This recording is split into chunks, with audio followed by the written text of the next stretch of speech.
ইসলাম শুধু ইবাদত নয়, বরং জবাবদিহিতার এক অনন্য দৃষ্টান্ত।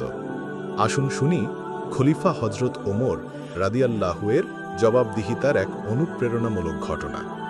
একবার দ্বিতীয় খলিফা হজরত ওমর রাদিয়াল্লাহুয়ের নিকটে কিছু কাপড় এলো। তিনি তা ন্যায্যভাবে সবার মাঝে বন্টন করলেন। প্রত্যেকে পেলেন একটি করে কাপড়। কিন্তু খলিফা ওমর রাদিয়াল্লাহু নিজে মিম্বরে উঠলেন একটি পূর্ণ পোশাক পরে, যা দুটি কাপড়ে তৈরি। লোকেরা বিস্মিত। তিনি বললেন, হে লোকসকল, আমার কথা কি তোমরা শুনছ না? তখন সাহাবী সালমান ফারেসি রাদিয়াল্লাহু দাঁড়িয়ে বললেন, না, আমরা শুনব না। ওমর রাদিয়াল্লাহু বললেন, কেন হে আবু আবদুল্লাহ? সালমান রাদিয়াল্লাহু বললেন, আপনি আমাদের একজনকে একটি কাপড় দিলেন, কিন্তু আপনি পরেছেন দুটি কাপড়ের পোশাক। ওমর রাদিয়াল্লাহু বললেন, ব্যস্ত হয়েও না।